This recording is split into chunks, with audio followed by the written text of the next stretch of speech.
देश विदेश में प्रसिद्ध उत्तराखंड की चारधाम यात्रा का आगाज 22 अप्रैल से हो चुका है। बीते साल की तरह इस बार भी चारधाम यात्रा को लेकर तीर्थयात्रियों में खासा उत्साह है। बड़ी संख्या में अन्य राज्यों से लोग उत्तराखंड पहुंच रहे हैं, लेकिन चारधाम यात्रा की शुरुआत में ही 3 मौत होने से चिंता भी बढ़ने लगी है। पंजाब केसरी ने यात्रा शुरू होने से पहले ही 19 अप्रैल के अंक में अपनी खबर के माध्यम से यात्रियों के लिए तमाम जानकारी उपलब्ध कराने का काम किया था कि यात्रा पर आने से पहले स्वास्थ्य संबंधी क्या एहतियात बरतने की जरूरत है। वहीं यात्रा शुरू होने के बाद लगातार 3 मौतें हो चुकी है, जिनमें से 2 तीर्थयात्रियों की मौत हार्ट अटैक से हुई है।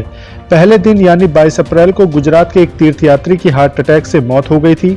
अगले दिन 23 अप्रैल को मध्य प्रदेश के खरगोन के रहने वाले एक अन्य तीर्थयात्री ने इसी वजह से अपनी जान गंवाई।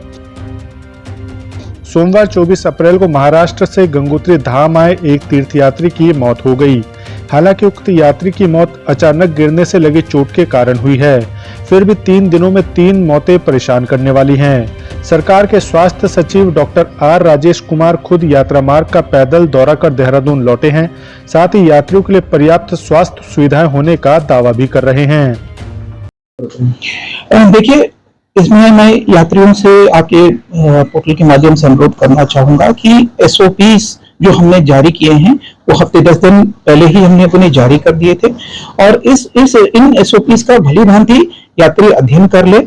और अगर आपको किसी भी प्रकार की दिक्कत है तो आप लोग अपना स्क्रीन कर लें और अपने आप को प्रॉपरली एक्लेमेटाइज कर लें। एक्लेमेटाइज करने के बाद ही फिर आप अपनी यात्रा शुरू करें। उत्तराखंड स्थित चारों धाम ऊंचाई पर स्थित है, जहां काफी ठंड होती है।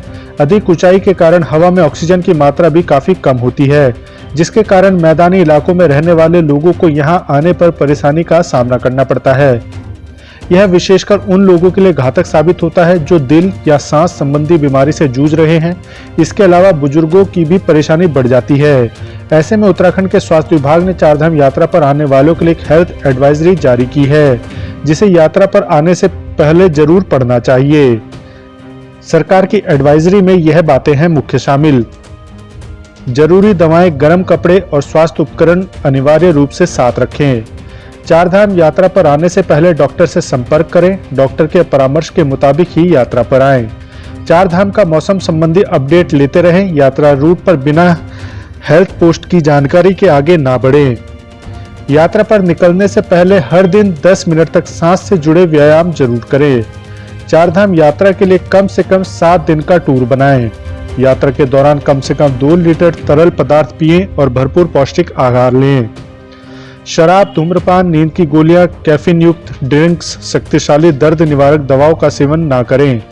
सांस लेने में परेशानी, बोलने में कठिनाई, उल्टी, चक्कर और लगातार खांसी होने पर डॉक्टर से तत्काल मिलें।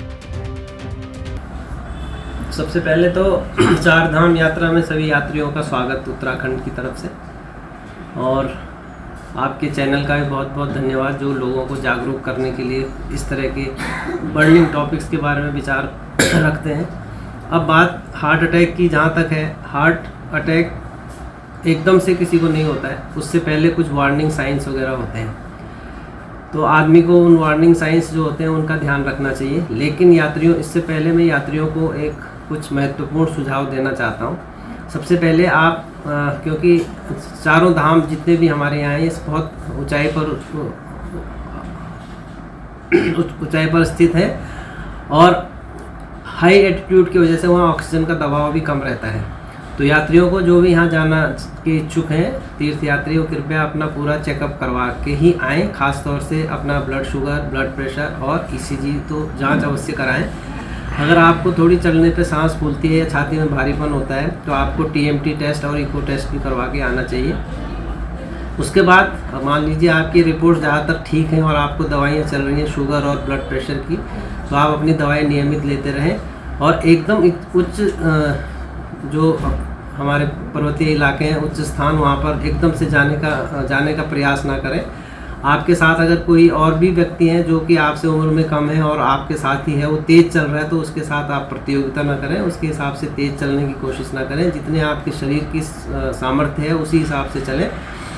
और जाने से पहले जहाँ से कि पड़ाव शुरू होता है, कृपया वहाँ पर 1 या 2 दिन आप विश्राम करें, इधर उधर घूमें और वहाँ के वातावरण में अपने आप को एडजस्ट करें। उसी के बाद आप धीरे धीरे जो चढ़ाई ऊपर चढ़ें। इतना करने के बाद भी अगर आपको रास्ते में छाती में भारीपन महसूस होता है, सांस लेने में दिक्कत होती है, या चक्कर आने लगते हैं, या पसीना आने लगता है, या घबराहट होने लगती है, धड़कन तेज़ हो जाती है, तो आप वहीं पर रुक जाएं और इष्ट देवता जिस भी प्रभु के आप दर्शन करने आए उनसे क्षमा मांग लें और बोलें कि अगली बार मैं स्वस्थ रहा तो ज़रूर आपके दर्शन हेतु आऊँगा, और आप वहाँ से वापस अपने गंतव्य की ओर निकल जाएँ। तो ये सुझाव मेरे हैं। और उसी दौरान, क्योंकि अब उत्तराखंड सरकार ने जगह जगह स्वास्थ्य इकाइयाँ खोली हुई हैं, तो आपको अगर इस तरह की कोई भी दिक्कत होती है, कोई आशंका होती है, तो आप तुरंत जो है उस जो इकाई है उसमें जाकर अपना चेकअप करवाएं, क्योंकि वहाँ पे आपको शुगर, ब्लड प्रेशर और ईसीजी ये तीनों सुविधाएं मिलेंगी, और जिससे आपके आगे की यात्रा सुखद रहेगी। चारधाम यात्रा को लेकर सरकार ने हेल्थ एडवाइजरी जारी करने के साथ यात्रा मार्ग पर स्टाफ की भी तैनाती की है, लेकिन जिस तरह के आंकड़े बता रहे हैं, कई यात्री स्वास्थ्य समस्याओं को दरकिनार कर यात्रा पर निकल रहे हैं, जो सीधे सीधे अपनी जान से खिलवाड़ करने जैसा है। ऐसे में हम भी चारधाम यात्रा पर आने वाले सभी यात्रियों से अपील करते हैं कि बिना डॉक्टरी जांच के यात्रा पर बिल्कुल न आएं। देहरादून से अजीत काम्बोज की रिपोर्ट।